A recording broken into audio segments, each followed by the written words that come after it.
गर्जा Maharashtra news सदैव आपल्यासोबत। नमस्कार, मी ज्योती। गर्जा महाराष्ट्र न्यूज मध्ये आपले स्वागत। सर्वप्रथम एक नजर टाकूया आजच्या हेडलाईन्सवर। जगप्रसिद्ध टाइम मॅगझिनने जगभरातील इंटरनेटवरील सर्वात प्रभावी 30 व्यक्तिमत्वांची यादी केली जाहीर। राज्यातील 65% विधानसभा मतदारसंघात पक्षाचं संघटन मजबूत करा, अमित शहांनी भाजप कार्यकर्त्यांना दिला कानमंत्र। आणि पंढरपूरच्या अभियांत्रिकी विद्यार्थ्यांनी बनवलेल्या सोलार कारची राष्ट्रीय इलेक्ट्रिक सोलर व्हेइकल चॅम्पियनशिपसाठी करण्यात आली निवड। महाराष्ट्र न्यूज सदैव आपल्यासोबत। आता बातम्या विस्तृतपणे। जगप्रसिद्ध टाइम मॅगझिनने जगभरातील इंटरनेटवरील सर्वात प्रभावी 30 व्यक्तिमत्वांची यादी जाहीर केली आहे। या यादीमध्ये पंतप्रधान नरेंद्र मोदी यांचाही समावेश आहे। टाइम मॅगझिनच्या इंटरनेटवर सर्वात प्रभावी ठरलेल्या जगभरातील 30 व्यक्तिमत्वांच्या यादीत मोदींसह अमेरिकेचे अध्यक्ष बराक ओबामा यांचाही समावेश आहे। सोशल मीडियावर सर्वाधिक फॉलोअर्स, वेबसाईटला आलेल्या सर्वाधिक हिट्स आणि बातम्या या अनुषंगाने ही यादी प्रसिद्ध करण्यात आली आहे। यादीत दिलेल्या माहितीनुसार पंतप्रधान नरेंद्र मोदी यांचे ट्विटर आणि फेसबुकवर जवळपास 3.8 कोटी फॉलोअर्स आहेत। हा आकडा ओबामांशिवाय कुठल्याही दुसऱ्या नेत्याच्या तुलनेत प्रचंड मोठा आहे। टाइम मॅगझिननुसार इंटरनेटवर ॲक्टिव्ह असलेल्या भारताच्या 20 कोटींपेक्षा अधिक जनतेपर्यंत पोहोचायचं असल्यास सोशल मीडिया हा उत्तम पर्याय असल्याची जाणीव नरेंद्र मोदी यांना आहे। पंतप्रधान नरेंद्र मोदी ट्विटरच्या माध्यमातून सतत जनतेच्या संपर्कात असतात। अमेरिकेचे अध्यक्ष बराक ओबामांच्या भारत दौऱ्याबाबतही त्यांनी ट्विटरवरून घोषणा केली होती। महाराष्ट्रात एकहाती सत्ता न मिळाल्याची सल भाजपा अध्यक्ष अमित शहा यांच्या मनात अद्यापही कायम आहे। राज्यातील ज्या 65% विधानसभा मतदारसंघात भाजपनं एकदाही निवडणूक लढवलेली नाही, त्या ठिकाणी पक्षाचं संघटन मजबूत करा असा कानमंत्र शहा यांनी आपल्या नागपूर दौऱ्यात दिला। नागपूरच्या रवी भवन या शासकीय विश्रामगृहात अमित शहा यांनी भाजप कार्यकर्त्यांची भेट घेतली। मुख्यमंत्री देवेंद्र फडणवीस यावेळी उपस्थित होते। शिवसेनेचा उल्लेख टाळत 65% विधानसभा मतदारसंघात पक्षाला मजबूत करा, तेव्हाच भाजपला महाराष्ट्रात एकहाती सत्ता महाराष्ट्रात मिळेल असं अमित शहा यांनी स्पष्ट केलं। संघ परिवारातील सर्व संघटनांच्या प्रमुख पदाधिकाऱ्यांची 3 दिवसीय अखिल भारतीय प्रतिनिधी सभा 13 मार्चपासून नागपुरात होणार आहे। या पार्श्वभूमीवर चर्चा करण्यासाठी भाजपचे राष्ट्रीय अध्यक्ष अमित शहा यांनी संघाच्या अनेक नेत्यांशी विविध विषयांवर चर्चा केली। लोणी काळभोर गावात एका शाही विवाह सोहळ्यासाठी 10वीची परीक्षा केंद्र असलेल्या शाळेतच मंडप उभारण्यात आलाय। 10वीची परीक्षा असूनही त्याच दिवशी लोणी काळभोरमधील महात्मा गांधी विद्यालयात कांचन आणि भोसले परिवारामध्ये होणाऱ्या विवाहाच्या रिसेप्शनचं आयोजन करण्यात आलंय।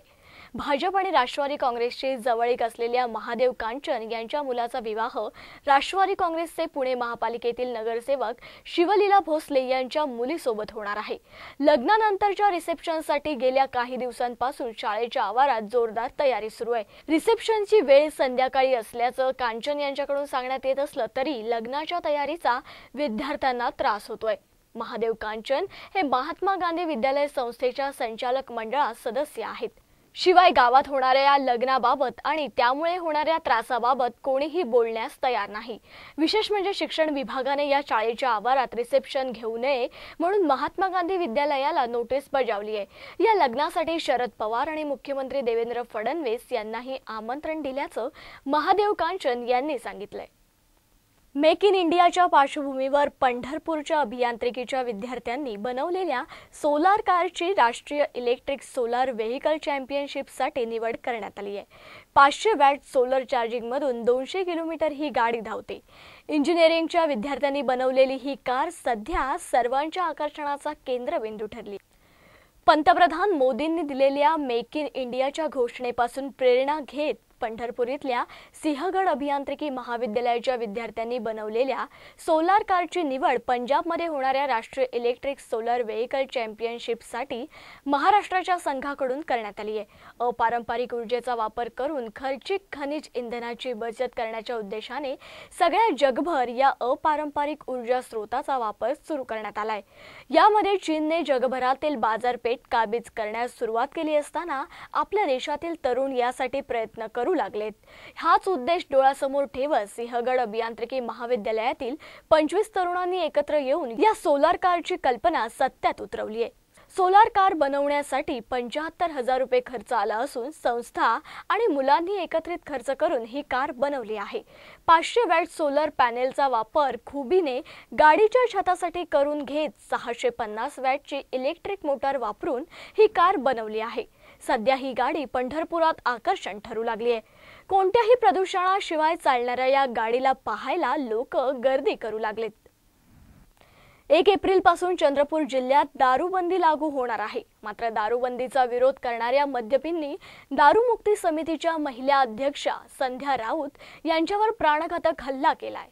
धुळवडीच्या दिवशी भद्रावती तालुक्यातल्या चालबर्डी गावात ही घटना घडली आहे।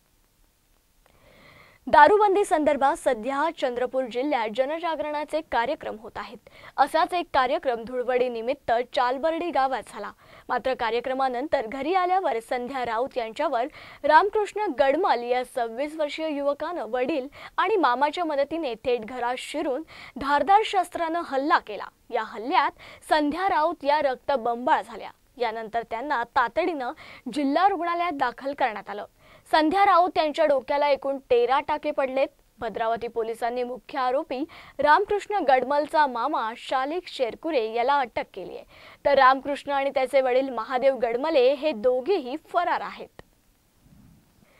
धुलीवंदनाचा असाही एक रंग एका गावात पाहायला मिळाला, जिथे विड्यात लाडक्या जावई बापूची गाढवावरून धिंड काढण्यात येते। आनंदाच्या भरात नटलेले जावई बापू गालात खुदकन हसलेले आहेत। मोठ्या थाटात कसे गाढवावर बसलेले आहेत। अशाच म्हणीप्रमाणे बीड जिल्ह्यातल्या केश तालुक्यातील विडा या गावात गेल्या 85 वर्षापासून जावईची गाढवावरून धिंड काढून होळीचा सण साजरा करण्याची प्रथा आहे। त्याचाच हा एक स्पेशल रिपोर्ट। बीड जिल्ह्यातील केस तालुक्यातील विडा येथील होळीचा सण साजरा करण्याची प्रथा गेल्या 85 वर्षापासून साजरी होत आहे। निजाम काळात ठाकूर आनंदराव देशमुख यांनी ही प्रथा सुरू केली। त्यांची परंपरा आजही कायम आहे। जिल्ह्यातील सर्वाधिक जावई बापू असणारा विडा हे गाव जवळपास 150 ते 200 जावई या गावात वास्तव्याला आहेत। दरवर्षी धुलीवंदनाच्या 2 दिवसापूर्वी धिंड काढण्याच्या परंपरेमुळे जावई बापू मात्र धूम ठोकतात। परंतु गावातील काही युवक एखाद्या जावईला पकडून धुलीवंदनाच्या दिवशी जावईला रंगाने रंगवून गाढवावरून गावातून वाजत गाजत धिंड काढतात। जावई बापूला गावाच्या पारावर बसवून नव्या कपड्याचा आहेर चढवण्यात येतो। अशा प्रतीची बीड जिल्ह्यात अनोखी ओळख आहे। जावई बापूची धिंड पाहण्यासाठी नागरिकही मोठ्या संख्येने गर्दी करतात। विड्यात धुलीवंदनानिमित्त सकाळपासूनच मोठी मिरवणुकीची लगबग सुरू होते। जावईच्या धिंड मिरवणुकीने दरवर्षीप्रमाणे मोठी धमाल उडते। 70 ते 80 वर्षापूर्वी सुरू केलेला आहे। ठाकूर आनंदरावजी देशमुख यांनी प्रथम त्यांचे जावई लातूर येथील होते रहिवासी होळीच्या दिवशी इथं आले होते। होळीच्या निमित्ताने त्यांना त्या दिवशी गाडावर बसवलं। त्या दिवशी गाडावर बसवल्यापासून ती परंपरा जी चालू आहे ती आतापर्यंत चालू आहे। यामध्ये पूर्ण युवक आबालवयोवृद्ध जे असतील सर्व एकत्रित करून आम्ही हा उत्साह साजरा करतो। 2-3 दिवस अगोदरच प्लॅन ठरलेला असतो की जावई कोणता धरायचा आणि कोणता गाडावर बसायचा। त्यामुळे आम्ही 1-2 टीम तयार केल्या असतात।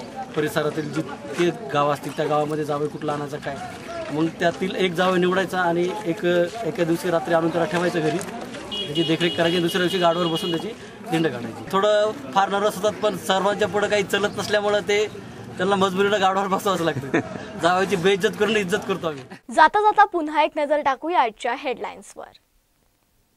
जगप्रसिद्ध टाइम मॅगझिनने जगभरातील इंटरनेटवरील सर्वात प्रभावी 30 व्यक्तिमत्वांची यादी केली जाहीर। राज्यातील 65% विधानसभा मतदारसंघात पक्षाचं संघटन मजबूत करा, अमित शहांनी भाजप कार्यकर्त्यांना दिला कानमंत्र। आणि पंढरपूरच्या अभियांत्रिकी विद्यार्थ्यांनी बनवलेल्या सोलार कारची राष्ट्रीय इलेक्ट्रिक सोलर व्हेइकल चॅम्पियनशिपसाठी करण्यात आली निवड। बुलेटिनमध्ये इतकंच। तुम्ही पाहत राहा फक्त गरजा महाराष्ट्र न्यूज, सदैव आपल्यासोबत।